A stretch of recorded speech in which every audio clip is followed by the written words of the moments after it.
Last week, our staff participated in something called Impact. If you're relatively new to our church, you may not know that our church belongs to a network of churches called Fellowship Pacific. Fellowship Pacific, or FEPPAC for short, consists of over 100 churches in British Columbia and Yukon.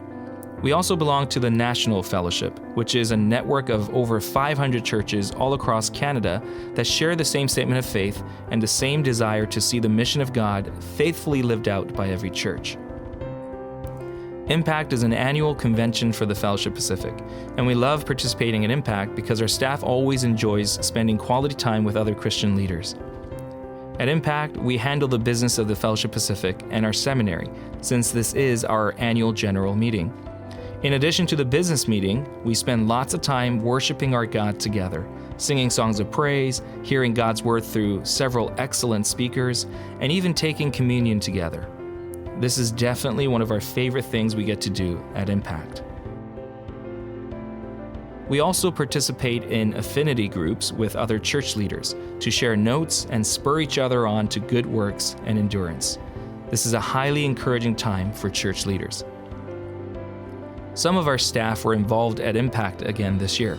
Mary and Caitlin are immersed students with our seminary, so they had a great opportunity to connect with other immersed students and build community and networks across our region. Mary had the opportunity of participating in a panel discussion of next-gen leaders, and as you can imagine, she knocked it out of the park. Rebecca serves as a board member on the Board of Directors of Fellowship Pacific and the Board of Governors of Northwest Seminary and College, and I currently serve on the Board and Senate of Northwest Seminary and College. We both had small roles in representing the school and the fellowship, which is always a privilege and honor. It's always good to know that our church is not only a participant of the Fellowship Pacific, but a contributor as well.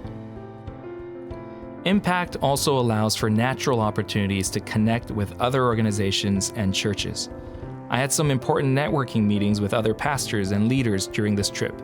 For example, when I arrived at Impact, I was invited to a 7 a.m. meeting with church planters and some pastors in our region to discuss planting churches that represents diverse ethnicities.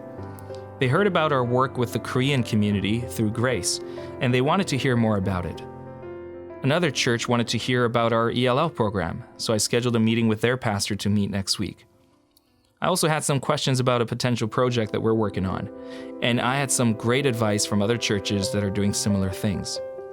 We may even have some partnerships that come out of these discussions in the future. Overall, this networking of leaders is exceptionally helpful for all of us. And it's not just churches either. Fellowship Pacific has amazing agencies that do really awesome things. We have Northwest Seminary and College, which serves the fellowship in developing leaders for our churches and beyond. They developed this program called Immerse, which is a cutting-edge approach to theological education that we call competency-based theological education. Baptist Housing serves the seniors of our province, and they fund many of our fellowship's work, including giving scholarships to our seminary students. New Hope Community Services aids refugees that settle in our area. Camp Quanos, Camp Sunnybray, and Mountainside Bible Camp serve youth and young families and share the gospel in relevant ways. Vancouver Urban Ministries serves children in Vancouver that struggle with dyslexia by offering an excellent tutoring program for free. They also train our tutors for the STBC tutoring program and help churches like ours to serve children with dyslexia in our own areas. WINGS, or Women in Need of Gaining Strength, supports women fleeing from domestic violence. They create and provide a safe and loving space in which they can heal. Migrant Workers Ministry is a ministry that serves the workers that come from Latin Americas to work on our farms. This ministry is actually based in Ladner, so we're not far from this ministry. God is doing so many good things, and I love being a part of a network of churches and agencies that serves the mission of God so faithfully. Impact was at Nanaimo this year, and our team really enjoyed being together. We stayed at an Airbnb together and hung out and got to escape our normal routines to focus on being present with God and present with one another. This was a much-needed time of retreat and rejuvenation. Thank you for allowing us the opportunity to go and participate in Impact. I trust that our team is better equipped to serve you because we were there.